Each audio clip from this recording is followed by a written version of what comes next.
చెయ్యదని, పైగా వినాశనానికి దారితీస్తుందని ఆయన స్పష్టం చేశాడు. ఈ పద్ధతి వింటుంటే నాకేమనిపిస్తుందంటే, సమాజంలో తలెత్తే సహజమైన పక్కదారులను ఆయన ఏకంగా ఒక మహావృక్షంగా ఎదగకముందే మూలాల్లోని గుర్తించి సరిదిద్దాడు. అవును, సమస్య పెద్దది కాకముందే పరిష్కరించాడు. ఇక్కడే ఈ గ్రంథాలను చదువుతున్నప్పుడు నాకొక అత్యంత అద్భుతమైన వాక్యం తారసపడింది. నాకైతే అది ఈ పరిశీలన మొత్తంలో ఒక ఆహా క్షణం అని చెప్పాలి. ఏంటా వాక్యం? అదేమిటంటే, ధర్మం అనేది ఒకసారి చేసి వదిలేసే పని కాదు, అది ఒక సజీవమైన ప్రక్రియ. వావ్! ఇది ఎంత లోతైన మాట! అంటే మనం ఒక ఇంటిని కట్టి ఇక పనైపోయిందని వదిలేయలేం కదా, దాన్ని మెయింటైన్ చేయాలి. ధర్మం కూడా అంతే, అది నిరంతరం శ్వాసించే ఒక ప్రక్రియలా ఉండాలి. చాలా అద్భుతమైన సత్యాన్ని మీరు పట్టుకున్నారు. మనం కాస్త విశాల దృక్పథంతో చూస్తే, ఆ ప్రాచీన మునులు పృథుమహారాజును ఎందుకు అంతగా ఆరాధించారో, ఆయన పాలనను ఎందుకు కీర్తించారో మనకు అర్థమవుతుంది. మునులు ఆయన్ని చాలా గొప్పగా పొగిడారు కదా. అవును, మునులు కేవలం భౌతికమైన సంపదను, రాజభవనాలను చూసి పొంగిపోయేవారు కాదు కదా. వారు పాలకుడి అంతరంగాన్ని, అతని పాలనలోని స్థిరత్వాన్ని గమనించారు. అధికారాన్ని కేవలం ప్రజలను శాసించడానికి ఉపయోగించలేదు, సమాజంలో ఒక సమతుల్యతను తీసుకురావడానికి మాత్రమే ఆయన పాలించాడు. ఆయన ధర్మాన్ని ఒక చట్టంగా చూడలేదు, ఒక జీవన విధానంగా మార్చాడు. ఖచ్చితంగా. అంటే ఆయన తనకు లభించిన అఖండమైన విజయాన్ని చూసి కళ్ళు మూసుకోపోలేదన్నమాట. కాని ఇక్కడ నాకు చిన్న ప్రశ్న.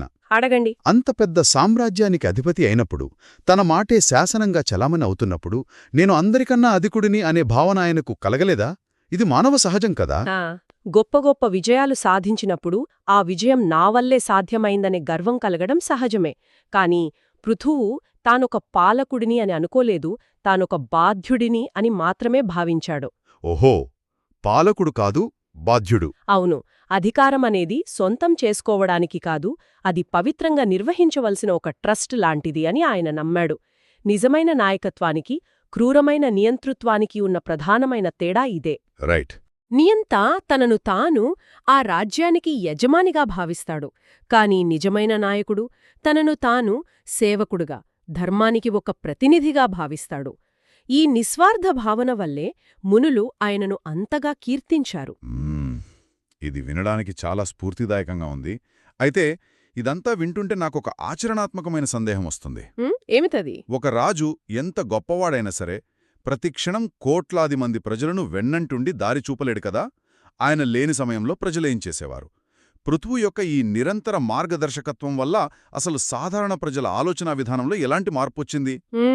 ఎందుకంటే ఒక రాజ్యం కేవలం ఒక వ్యక్తి చుట్టూ తిరుగుతే అది ఎప్పటికీ సురక్షితం కాదు కదా. మీరు ఒక అత్యంత కీలకమైన ఘట్టాన్ని ప్రస్తావించారు. ఒక రాజు మీద మాత్రమే ఆధారపడిన రాజ్యం ఎప్పుడూ పునాదులు లేని ఇల్లు లాంటిదే. అవును, రాజు లేకపోతే కుప్పకూలిపోతుంది. కాని పృథువు వేసిన పునాదుల వల్ల ప్రజల ఆలోచనా విధానంలో ఒక గొప్ప పరివర్తన వచ్చింది. సమాజం పరిణతి చెందడమంటే ఏమిటో ఆ రాజ్యంలోని ప్రజలు మెల్లగా అర్థం చేసుకోవడం ప్రారంభించారు. ప్రతి చిన్న విషయానికి రాజు వచ్చి తమకు చెప్పాల్సిన అవసరం లేకుండా వాళ్ల బాధ్యతలను వాళ్లే గుర్తించే స్థాయికి ఎదిగారన్నమాట. కరెక్ట్. అంటే తమ బాధ్యతలను గుర్తించడం అంటే, దీన్నొక సాధారణ ఉదాహరణతో చెప్పాలంటే, ఒక ట్రాఫిక్ సిగ్నల్ దగ్గర పోలీసున్నాడనే భయంతో ఆగడం కాకుండా, ఆ సిగ్నల్ దాటితే నాకే కాదు ఎదుటివారికి కూడా ప్రమాదం అనే ఒక అంతర్గత అవగాహనతో ఎవరికి వారే ఆగిపోవడం లాంటిదన్నమాట. అంతర్గతంగా క్రమశిక్షణ రావడం. ఖచ్చితంగా.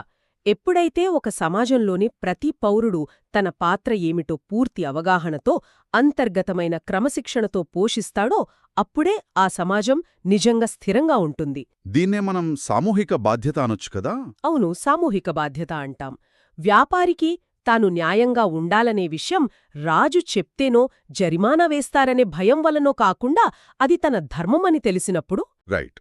అలాగే యోధుడికి తన బలాన్ని ఎక్కడ వాడాలో, ఎక్కడ ఆపాలో తనకై తానుగా తెలిసినప్పుడు, పండితుడికి తన జ్ఞానంతో సమాజాన్ని ఎలా ఉద్ధరించాలో తెలిసినప్పుడు, అప్పుడు ఆ సమాజం ఎవరి నియంత్రణ లేకుండానే దానంతటదే ధర్మబద్ధంగా నడుస్తోంది. వావ్! అంటే నాయకుడనేవాడు ఒక ఉత్ప్రేరకం, ఒక క్యాటలిస్ట్ లాంటివాడన్నమాట. ఆయన ప్రజలకు ఆ మార్గాన్ని చూపిస్తాడు. కాని ఆ మార్గంలో నడవాల్సింది, దాన్ని నిలబెట్టుకోవాల్సింది ప్రజలే. అవును, 100% నిజం. పృథువు చేసిన గొప్ప పనేమిటంటే ఆయన కేవలం రాజ్యాన్ని బాగుచేయడమే కాదు, తన ప్రజలను ఆ రాజ్యాన్ని కాపాడుకునేంత సమర్థులుగా, సామూహిక బాధ్యత కలిగిన పౌరులుగా తీర్చిదిద్దాడు. ఇది నిజంగా అద్భుతం. అవును. ప్రతి ఒక్కరూ ఒక అదృశ్యమైన ధారంతో ఆ ధర్మానికి కట్టుబడి ఉండటమే ఆ వ్యవస్థ విజయరహస్యం. అందుకే ఆ రాజ్యం తిరిగి ఆ పాత చీకటి రోజుల్లోకి వెళ్లలేదు. సరే, మనం ఈనాటి మన లోతైన పరిశీలనను ఒకసారి వెనక్కి తిరిగి చూసుకుంటే ఎన్నో ఆశ్చర్యకరమైన విషయాలను విశ్లేషించాం. అవును. ఒక సమాజం విజయం సాధించటం ఎంత ముఖ్యమో, అందులో వచ్చే అహంకారాన్ని, అలసత్వాన్ని జయించడం కూడా అంతే కష్టమని తెలుసుకున్నాం. రోగనిరోధక వ్యవస్థ తనను తాను నాశనం చేసుకునే ముందు ఎలా జాగ్రత్త పడాలో పృథు మహారాజు కథ మనకు తెలియచేసింది. కరెక్ట్. అలాగే రాజధర్మం అంటే నిఘా పెట్టడం కాదు, సమతుల్యతను కాపాడటమని అర్థం చేసుకున్నాం. అన్నిటికంటే ముఖ్యంగా స్థిరమైన సమాజం ఏర్పడాలంటే అది కేవలం ఒక పాలకుడి వల్ల సాధ్యం కాదని, ప్రతి ఒక్కరి సామూహిక బాధ్యత వల్లే అది సాధ్యపడుతుందని తెలుసుకున్నాం. అంతా చాలా ఆదర్శవంతంగా, పరిపూర్ణంగా అనిపిస్తుంది గదా? ఇదంతా వినడానికి చాలా బావుంది. వ్యవస్థ ఒక ఆదర్శవంతమైన స్థితికి చేరుకుందనిపిస్తుంది.